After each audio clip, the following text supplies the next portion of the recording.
I continue here in part two by discussing required texts, designing information, wayfinding handbook, don't make me think. Um, if you have any questions about or any problems with procuring your required texts, or any other questions at all related to the course and procedure and assignments and all that, would you please post those to the class Q&A forum? I've just added that to the very beginning at the top of the course.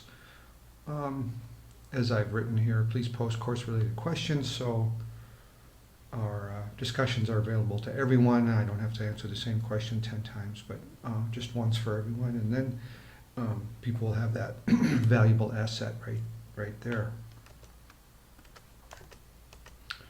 So moving right along through the syllabus here, course requirements and expectations. It's a three credit class, so each week you'll have 3 hours of class time, and so you want to schedule and plan for that time to be sitting down doing coursework. One of the pitfalls of an online class, of course, is that people get seduced by the idea that they have all this flexibility, and then time goes by and emergencies arise and surprises arise, and then people fall behind, and I'm as concerned about that as anyone. Plan your weeks accordingly. Please be in touch with me if you see time slipping away. It's much worse to wait 2 weeks, fall way behind, and then be in touch with me. I can probably help more if you're in touch as you see crises arise. So please be in touch. Let's go back and forth and help each other navigate this course. The class is student-centered. I need to engage you. You need to engage each other in conversation. It's tricky online, of course. We don't have the confined space and time of a class period. So I'll ask you each week to engage with each other in an online forum or lots of different ways. You'll need to plan for time to do that. Your responses posted to each other's work count as sort of a participation grade, if you will. But even more importantly, the connections you make, the contributions you make, the insights that you offer are really an important component of the course. So you'll need time for reviewing other people's work, commenting on it, reading other people's comments on your work. So once again, plan for that. In addition to the 3 hours of sort of seat time or classroom time, you should expect to spend between 6 and 9 hours on on assignments and the like. It varies from week to week, but that's the ballpark. You'll need a U of M Google account for email, for all kinds of things, including the development of a Google Plus community around course topics, and which is another forum for sharing information, but also being able to connect with others outside the University of Minnesota Moodle system. By Tuesday of each week, we will provide a general overview of the topics, video like this, and then from Wednesday through Friday, the class discussions will be conducted. I'll get the items on the gradebook in a timely fashion, of course. On the topic of assignments and the types of assignments, let me point out another Google Doc. Let's see if I can pull that up here and show you how this is all laid out. You can see that there are 2,100 points for the course, and I have lots of points here because of that critical, essential need for your contributions. which is to say that the posts that you make are valuable. They're worth points. They're not incidental. I'll assign projects, and your response to those projects, your response to each other, will be essential to success in the course. You can see I have categories of assignments. The class time activities, you earn points for those, as if you were sitting in a class and participating in a discussion or an exercise. I'll ask you to post the results of that class time activity in one way or another, and then I'll be able to sort of quantify your engagement with the topic, and like that there. And you can see that they run through, they're every week, almost every week. I need to add, I can see I need to add a 15th week here. FP stands for forum posts, and so each week I'll ask you to provide some evidence of your thinking about a topic, usually in a forum post. That is your sort of student place. Your forum post is a student place versus the LABP, which is your Learning Artifact blog post. Blog posts are designed for you to, as a place for you to have a professional presence. Forums are messier.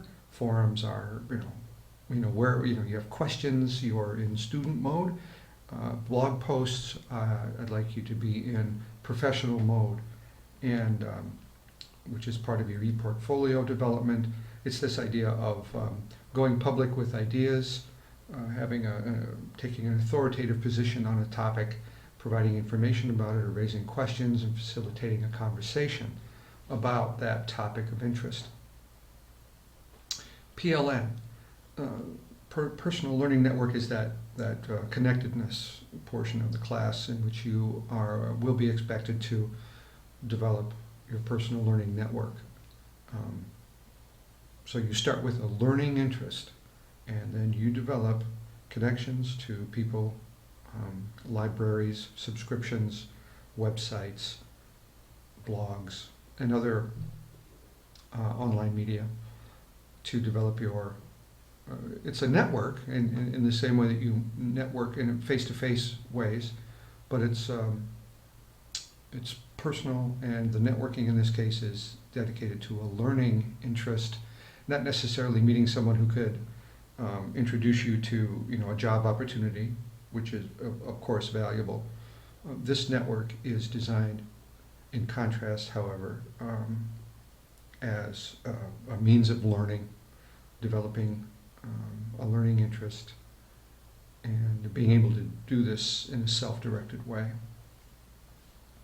Group Information Design Site is the course's group project, in which I will ask you to develop in groups, small groups, a site that demonstrates expertise in information design.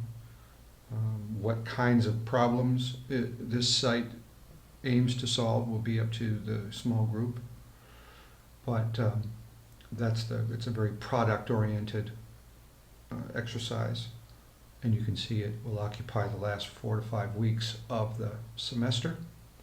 IDPP means Information Development Project Plan, which I've already introduced briefly. It's that information design process component of the course. And then your e-portfolio is a professional presence online dedicated to you and to your professional interests, and the kind of persona and that you want to have online that reflects your expertise. I'm going to elaborate now on the Learning Artifact blog posts, which you'll be producing every 2 weeks between weeks 5 and 13. A Learning Artifact is a product of this 4-part process that's outlined on the screen right now, of reading, watching, listening, aggregating, collecting information through the various resources that we'll be describing all semester, including my assigned readings, and then other readings that are of interest to you that you find on your own, other sources. Aggregating that information, collecting and reflecting on it. well, which is, what it is. It's analyzing content, interpreting and evaluating information, and drawing some conclusions from it, and creating something new out of it. I guess you could say that this course is a learning artifact from me to you, in which I've aggregated a variety of content. I've given some structure to it through reflection. Presented it to you in a way that is designed for you to learn from it, learn something of value from it. And then I've gone public. I've posted it online. I've created these videos, and these can be looked at as learning artifacts as well. So here the point is that, of course, one learns by teaching, right? And so I'm asking you to go through this process in an iterative way 5 times this semester to collect and, in effect, teach others something of value about what you've learned.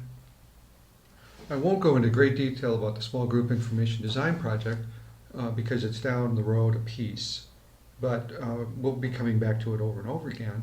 It's a project designed for you to collaborate with others in as you do in the workplace, as you will if you haven't yet, to develop a process and a product, which will be in the form of an online resource about information design. And once again, it'll be open-ended. In terms of focus, it'll be up to you to go through a process, identify a problem that needs to be addressed, a problem of information design that needs to be addressed, and then for you to compile a list of resources and content and processes by which somebody could use this site to solve that problem. The final e-portfolio will be a compilation of all of your materials, and like I said, you'll be developing a unified professional presence online. You can see here grading, the grading numbers, the percentages. I'm going to grade your assignments by the same percentages as, and they will all aggregate into course grade by the same breakout here. Incompletes, policies, please review this material I have provided to you. You're responsible for understanding it and abiding by it.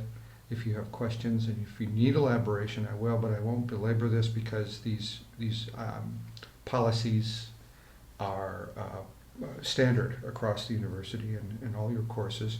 Academic integrity is, of course, very important, and I won't belabor that. As graduate students, you should have that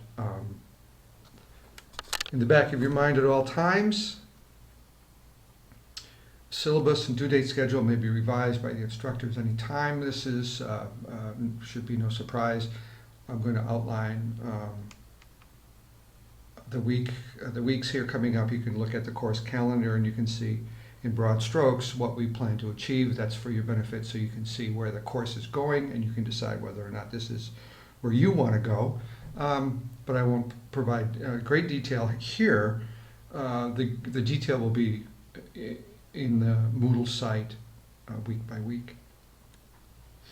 So please review the syllabus, the schedule, and all the rest, and post your questions to the class Q&A forum, and I'll address those as quickly as I possibly can. That's an overview of the syllabus and the course, and so I will wrap up right there.